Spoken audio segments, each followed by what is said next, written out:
There's not a whole lot that you're gonna miss or notice if you're only using one of these. If there are little nitpicky things that might get under your skin, continue watching. None of these are huge deals on their own, but tiny little differences that I think add up to make the Osmo Pocket worth the extra cost. But on the other side of things, I think they also make the Xtra Muse worth the savings. This is No Spec Tech. I'm Neighbor Nerd. My goal is to always help you make the best digital decisions for your wallet and your mind. If you want to keep getting transparent and honest reviews, then hit that subscribe button, hit that like button. Let's get into this review and start with some of the physical differences between these two that aren't so obvious on paper. There's a really tiny benefit on the Osmo Pocket 3 that I've become a big fan of and find myself missing when I use the Xtra Muse. The Osmo Pocket 3 has a small little notch on the display here that makes it easier to open the display, which is also how you power it on. So it makes one-handed action a little bit easier and quicker. Another difference that I'm going to put under physical, because I guess it exists in the physical universe, is that you can transfer data from the Osmo Pocket 3 via USB-C. These micro SD cards are not easy to get in and out of these cameras. If you don't have longer fingernails or some sort of tool to help you out, I wouldn't do it with large amounts of data. But if you are missing a card reader, I think DJI has a leg up because that's a huge benefit. Editor Neighbor Nerd, I wanted to point out another hardware thing. In fact, it was the first thing that I noticed when I got the Xtra Muse. About half the time that I pull it out of the case, the gimbal is facing the wrong direction.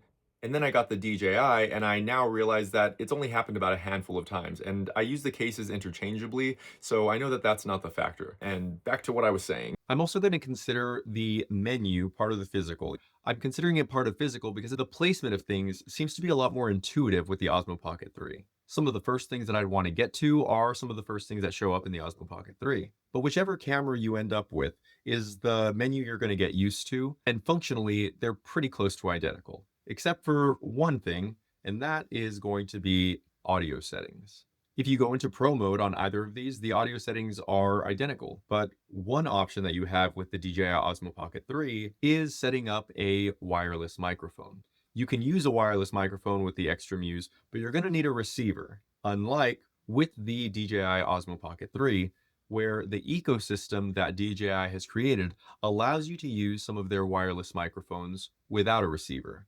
Meaning you can get a pretty high quality microphone for about $35, the DJI Mic Mini, and connect it to your DJI devices, including this one, for an upgraded level of audio quality pretty easily.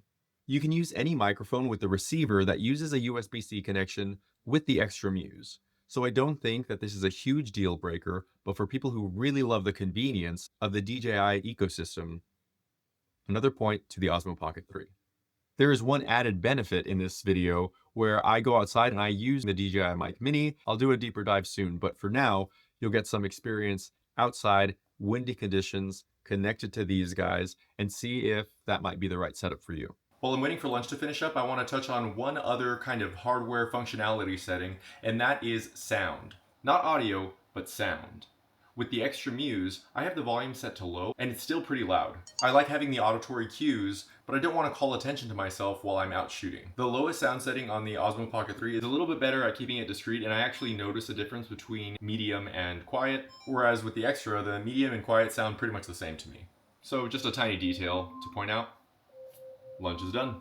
Now, overall, video quality is pretty much identical. Do we see any picture differences? How does the sound sound? How does the sound sound? But there are some differences that you might notice when you look at certain shots. I have no idea what's causing these tiny differences. There are some times that I prefer one over the other. The Xtra Muse comes up with some more attractive imagery ever so slightly in some environments. The sky looks a little bit more blue, the skin tones look a little bit richer, and then sometimes it's completely imperceptible. I don't think you'd be able to ever tell if you were looking at imagery from one of these cameras, which one it came from. Another thing that I've noticed in terms of color temperature, anything in the white/cream color field or shade field is gonna look warmer in the Xtra Muse. I've noticed that consistently in videos put out by other reviewers and in my own experience. I've even switched the sides that the cameras are on to make sure it wasn't a trick of the light. Okay, I'm cooking lunch right now, and the kitchen is like an off-white color in here, so I thought it would be a good example of the warmth I'm telling you exists a little bit more in one of these cameras than the other. Can you see the difference? If you don't see it, I do not judge you in any way, but if you do see it, thank you for validating me. Another video quality experience where points go to DJI is tracking. Oh, it looks like one of them's lost me. All right, DJI for the win. Well, they both lost me. Have they found me? DJI has found me. Xtra Muse has not. All right, DJI's winning. I understand there have been articles where they've taken these cameras apart and everything is identical on the inside. So I don't know why my experience has been different. The Osmo Pocket 3 has held on to me a little bit better than the Xtra Muse. I would say it's at about 95% maybe. If I only had the Xtra Muse, it would just be a little inconvenience where I'd have to go up and double tap my face again and reactivate tracking so the gimbal would start to follow me again. This is what I'm talking about with the tracking. Like, there we go. Finally caught up extra. Come on. But overall, the tracking feature is awesome. It's really cool to have a pocketable camera that can go with you anywhere and just track your movements. You can probably see that these guys are both centering me very good. I could even stand up. Yes, stand up. Sit down, try and hide. I was trying to transition seamlessly into audio.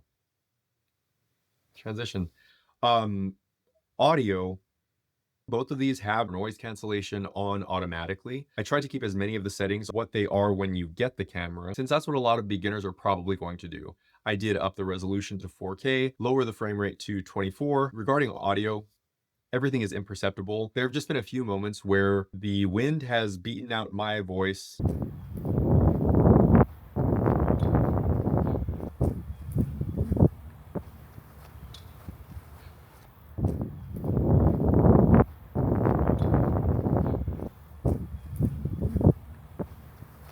What's the same on these cameras? I tested out all of the shooting modes, hyperlapse, slow motion, low light, and they all looked identical to me, minus some of the color differences that I've talked about in this video. There are absolutely more similarities than differences, so whatever I talked about here was just differences, and any review of either of these cameras is going to give you pretty much an idea of what you can do with the other. Moving on to considerations, these are mostly regarding the app support and customer support.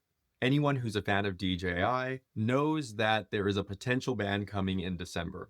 I'm not going to get too far into this, but I do want to get into the implications that I haven't really seen discussed a whole lot.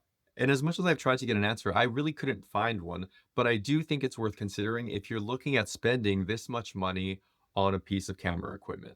If things go in the direction it looks like they're about to, getting DJI hardware in the United States is going to be really difficult or impossible. So what does that mean for potential repairs or customer support? I don't know. I would imagine that that would make those a little bit more difficult. And I don't know what the implications are for continuing to maintain an app in a country where you're not selling hardware. Is that something that the company DJI would continue to do out of principle? Is it something they'd be allowed to do? I don't know. So maybe it's worth waiting a couple of months to find out if this is something you can do, since I'm recording this in late October of 2025. But in the same vein, we had a brand new company, and whatever the relationship may be with DJI, we don't know how reliable their customer service or product support is going to be for the long term. They don't have the reputation built or the reputation to protect that DJI does. DJI's app also comes with really fun lessons and tutorials, and really gives you a lot of benefit for the money you spent in terms of education and developing and understanding how cameras work or whatever piece of gear you get from them. It seems like they've put a lot of time, energy, and money into helping you understand your equipment and gear. And I think that's why a lot of people have become so committed to the brand. And that is a two-way street that I think has become mutually beneficial. The Xtra app has worked surprisingly well. I kind of expected to have more hiccups, but there's definitely more to appreciate in DJI's. For those who like simplicity, the Xtra Muse does have some benefits there. If getting one of these cameras can save you some money and stopping watching these videos will get you creating content, creating movies, then go do that, because getting started is the hardest part, and you can watch way too many of these videos like I have and stress over the equipment that you need, and then find yourself in a position where you're like, oh God, who am I going to sell this to? Honestly, I got to start selling stuff. You don't want to see this room. Let's talk about what's in the box of these two cameras.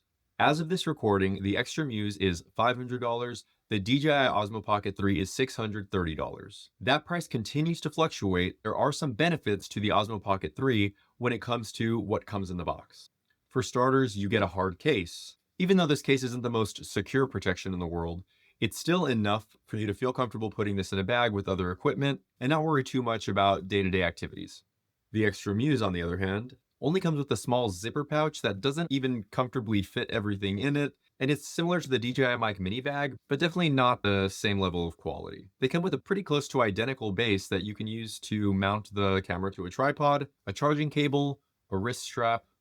Now, if you end up going with these cameras, there are some accessories that I definitely recommend. If you end up going with the Xtra Muse, you are going to want a cover or case of some sort. I went with this really inexpensive one. It's more discreet too, so just lower profile, but you sacrifice a little bit of that ruggedness that you get with the DJI. Both of these have great batteries, but because I got the standard bundle, I went ahead and purchased an off-brand battery and an off-brand mini tripod. So I kind of created my own creator's bundle, if you will, and did it on a much better budget with the Xtra Muse. I got the battery that more than doubles the life of the internal battery, and that little tiny tripod for 35 bucks. And you could probably find a really good deal on a single transmitter and receiver, somewhere about $50, $60. So looking at that altogether, you're looking at $600 versus about $750. And that's a price point where I think it becomes difficult to make the decision because you have to do some real considering when figuring out what is and isn't worth your hard-earned money. I have Pixel Snap and MagSafe accessories, including mounts for the tripod. And so I got MagSafe accessories for these little guys, and they have been awesome.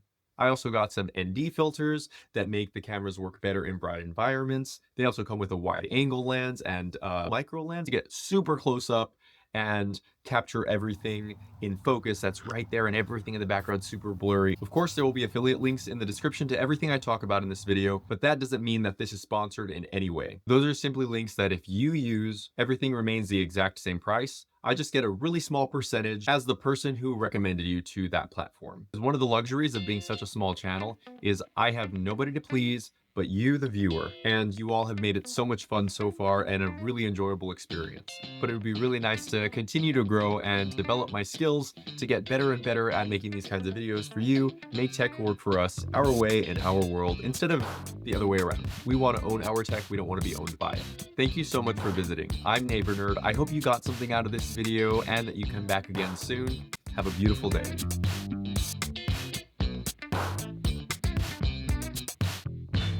So I learned this from MBKHD on his Waveform podcast.